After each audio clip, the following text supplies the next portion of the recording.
எனக்கு வந்து படபடப்பு இருந்தது சார். அது ஒரு இன்சிடென்ட். அதாவது எங்க அம்மா திடீர்னு இறந்துட்டாங்க. பேசிட்டு இருந்த மாதிரியே இறந்துட்டாங்க. 2 வருஷம் ஆகுது. மே 2024ல. அப்பத்துல இருந்து என்னோட ஹார்ட் பீட் வந்து அப்ப அடிக்க ஆரம்பிச்சதுதான். ரொம்ப ஸ்பீடா. சின்னதா ஏதாவது ஸ்பீடா வேலை செஞ்சா கூட ஹார்ட் பீட் அடிச்சுட்டே இருக்கும். எனக்கு அது ரொம்ப இரிட்டேஷனாவே இருந்தது. டாக்டர்ட்ட எல்லாம் போய் கேட்டேன். அவங்க வந்து அது சிரமம் இருந்து ஒண்ணும் பண்ண முடியாது அப்படி சொல்லிட்டாங்க சார். அப்புறம் நான் யூடியூப பார்த்துட்டே இருக்கையில 1½ இயர்ஸ் கழிச்சு, அப்ப இதய முத்திரை பார்த்தேன். பார்த்து விளையாட்டா வச்சு பார்த்தேன். அதுல எனக்கு அந்த ஹார்ட் பீட் வந்து அரெஸ்ட் ஆயிட்டு.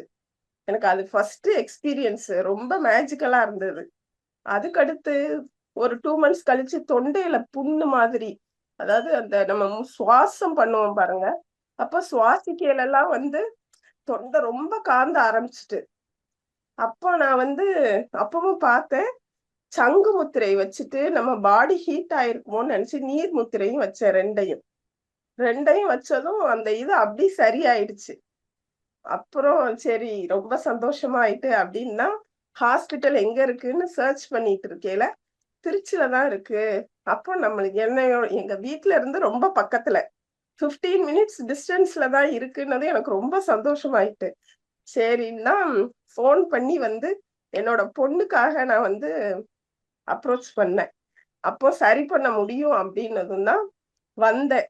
வந்து இப்ப அவளுக்கு ட்ரீட்மெண்ட் போயிட்டு இருக்கு. அது 50% சரியாயிட்டு. அது இன்னும் கோயிங் ஆன் அப்டின்னு இருக்கு சார். அப்புறம் 3வதுன்னா, எனக்கு வந்து இந்த கை வந்து ஆக்சிடென்ட் ஆனது. அதுலருந்து பெயின் இருந்துட்டே இருந்தது. ரொம்ப இந்த சைடே படுக்க முடியாது. படுத்தாலே வலி இருக்கும். நீங்க ஒரு நாள் கிளாஸ்ல ஒருத்தவங்களுக்கு சொன்னீங்க, "நின்னுட்டு உஜாஸ் முத்திரை பண்ணுங்க" அப்படி சொன்னீங்க. அப்போ 2 வீக்ஸ்க்கு முன்னகட்டி கைய தூக்கிட்டு உஜாஸ் முத்திரை பண்ணுனேன். அதுவும் கேஷுவலா பண்ணி பாக்குமேன்னு பண்றேன். அந்த கைக்கு கீழ உள்ள பெயினு பண்ணிட்டு உட்டதும், ஒரு மாதிரி இப்படி குத்துத மாதிரி கொஞ்சம் ஒரு ஃபீல் ஆனது. அந்த ஃபீலுக்கு அப்புறம் ஒரு சில்லுன்னு ஒரு உணர்வு. இந்த நம்ம ஸ்ப்ரேலாம் அடிச்சா ஒரு சில்லுன்னு வரும்ல, அந்த மாதிரி அந்த ஆர்ம்பிட்டுக்கு கீழ இருந்து முதுகு வரைக்கும். அப்படியே அந்த ரத்தம் வந்து அப்படியே ஓடுறது எனக்கு தெரிஞ்சது சார்.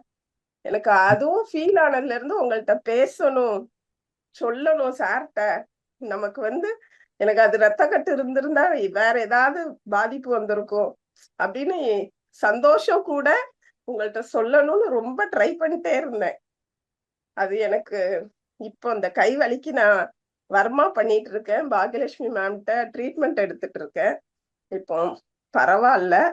அப்புறம் என்னோட ஃபேமிலி சைடுனா, என் ஹஸ்பண்டுக்கு வந்து அன்னைக்கு தொண்டை வலி அப்டின்ட்டு வந்தாங்க. அப்போ தொண்டை முத்திரை வைக்க சொன்னேன். தொண்டை முத்திரை வச்சு 5 மினிட்ஸ் தான் வச்சாங்க. தொண்டை வலி சரியாயிடுச்சு. அப்புறம் ஒரு நாள் நைட்டு வந்து டைஜஷன் ப்ராப்ளம் மாதிரி ஒரு 1 மணி இருக்கும். வாமிட்டிங் சென்சேஷன் இருக்குன்னு எந்திரிச்சு உட்கார்ந்துட்டாங்க. 3 மினிட்ஸ் கூட ஆகல. உதான முத்திரை வைக்க சொன்னேன்.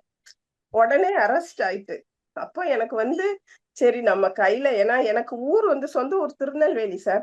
இங்க எனக்கு யாருமே கிடையாது. எனக்கு ஹாஸ்பிட்டலும் நான் ஏதாவது ஒண்ணுக்குனாலும் ஊருக்கு தான் போவேன். அப்படிங்கையில எந்த ஹாஸ்பிட்டலுக்கு போக அப்படின்னே யோசிச்சுட்டு பயந்துட்டே இருப்பேன். இப்போ எதுனாலுமே என் கையில எனக்கு இருக்கு அப்படிங்கிற ஒரு ஒரு திருப்தி, ஒரு பயமின்மை அப்படி வந்துட்டு. அப்புறம் என்னோட சிஸ்டருக்கு 13 வருஷமா சுகர் இருக்கு. ஹோமியோபதியில தான் ட்ரீட்மெண்ட் எடுத்துட்டு இருந்தாங்க. அவங்களுக்கு வந்து நான் வந்து வாய்வு முத்திரையும், டைஜஷனுக்கு வந்து உதான முத்திரையும் வைக்க சொன்னேன். இப்போ 2 மந்த்ஸ்க்கு முன்னாடி சுகர் டெஸ்ட் பண்ணியிருக்காங்க. 400 இருக்கும். 170 வந்துட்டு சார்.